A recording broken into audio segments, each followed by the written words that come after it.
నేను ఒక మాట చెప్తున్నాను, మీరు మాకు 6 సంవత్సరాలకు పరిచయం ఉంది కదా, ఇప్పటి వరకు మీరు నా పైన నేను అడగంగానే ఖర్చు చేస్తుంది అంటే ఒక 5,000 ఉంటుంది. 6 సంవత్సరాల్లో 5,000 ఖర్చు పెట్టేది. బియ్యంటెలి మీద నిజంగానే ప్రేమ ఉంటే ఒక చేతికి సంబంధించిన ఉంగరాలన్నీ ఇచ్చేయండి, నేను పెద్ద సభలు అంటే ఈడని మనసొప్పడం. అదే ఇట్రండి జయశ్రీరామ్ గారు, ఇప్పుడు బీసీ సంస్థలకు సంబంధించి ఇక్కడ జరిగినటువంటి కార్యక్రమానికి మీ చేతికున్న ఉంగరాలను ఒక 2 ఇచ్చేయండి, నేను సభకి ఉపయోగించాలనుకుంటున్నా.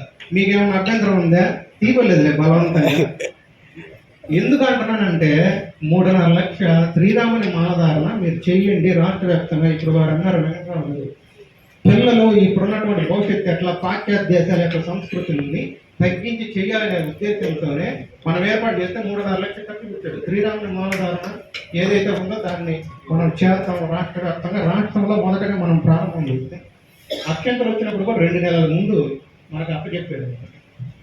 అయితే మీ అందరూ ఇన్ని సంవత్సరాల నుంచి నేను చేస్తా వచ్చాను కదా, వీటిల్లో అది తిరుపతి కానీ, శ్రీశైలం కానీ, కొండగట్ట హనుమాన్ కానీ, యాదగిరిగుట్ట కానీ 1 గంట 2 గంటల సేపు ఆ విఐపి బ్రేకులు అన్నిటి ఏదైతే దర్శనంలో టికెట్లు కంప్లీట్గా నిషేధించి వాటికి సంబంధించినటువన్నీ కూడా మన ఆధ్వర్యంలో, అది పైన పెట్టే పార్కింగ్ ఫీజులు కానీ లేకపోతే దర్శనాలకు ఉన్నటువంటి ఫీజులు కానీ వాటిలన్నింటినీ ఆపించి మరి మన ఆధ్వర్యంలో ఉచితంగా గర్భగుడి దాకా అందరిని తీసుకెళ్ళడం, అక్కడ ఉన్నటువంటి ప్రసాదాలన్నింటినీ పెట్టించడం.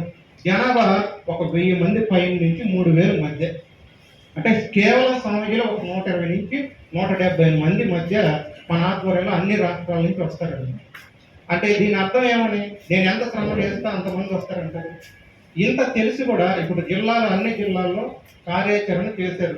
ఏంది సంఖ్యా జాతర మీద బాగుంది కదా. తిరుపతిలో జరిగిన సభకి అక్కడ హిందూ మహాసభ నుంచి ప్రకటన చేయగానే మీ ఇంటికి నాయకులు వచ్చారా లేదా? రాజకీయ పార్టీ నాయకులు వచ్చేమన్నారు, పార్టీలకు వేరే దాంట్లోకి వెళ్ళొద్దు, నువ్వు మన దాంట్లోనే ఉందా నన్ను ఎందుకు అడిగారు అంటే, ఇప్పుడు మీరు చేయాల్సిన కార్యాచరణ ఏంది? మనం అందరం మాట్లాడుకుంటున్నాం, బీసీలకు అన్యాయం జరిగింది, వెనకబడ్డం, ఏం చేయాలి? మన సభ జరిగింది, ఎంతమంది వచ్చాం? ఈసారి సభ పెడితే ఎంతమంది వస్తాం? ఇప్పుడు మనము వారిని భీష్ములతో పోల్చాము. నేను 2019 నుంచి వారు అలానే ఉన్నారు, నిజమే, నేను ఒప్పుకుంటాను. అయితే వారు రాజ్యం మీద ద్వాపర యుగంలో ఎట్లయితే భీష్ముడు వారు రాజ్యం వారిదే కానీ అక్కడ రాజును పెట్టలేదు, అలానే ఈ రాజ్యం వారిదే కానీ రాజును పెట్టలేదు. అంటే మీరు ఆలోచన చేయాల్సిన విషయం ఏమన్నంటే, మనకు 4 రాష్ట్రాల్లో పట్టుంది, జనాభా ఉండరు. మీ వంతు కూడా మీరు జనాభాను చేయడానికి రెడీగా ఉండారా? ఒక సభ జరిగినప్పుడు బీసీల నుంచి మీరు తీసుకురావడానికి సిద్ధంగా ఉన్నారా? అది చెప్పండి, ఎంతమందిని తీసుకొస్తారు ఈసారి? ఇప్పుడు జరిగినటువంటి కార్యక్రమానికి ఏదైతే లీడర్స్ వచ్చారో ఈసారి ఎక్కువ మంది లీడర్స్ తీసుకురండి, జనాభాని కాదు లీడర్స్ తీసుకురండి.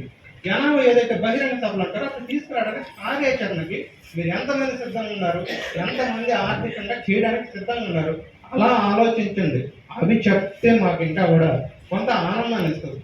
కులాల వారీగా అంటే విభజన చెయ్యాలి అని అంటే తెలంగాణలో 2% రిజర్వేషన్లు ఇచ్చారు. అక్కడ ఉన్నటువంటి సంచార జాతులకి పోయి ఈ గవర్నమెంట్ ఇక్కడ కూడా ఎవరంటే ఇక్కడ కూడా ఇస్తారు. మన ఆర్కృష్ణ గారు పాపం వారిదైనటువంటి స్థాయిలో ఏదో చేస్తా వచ్చారు.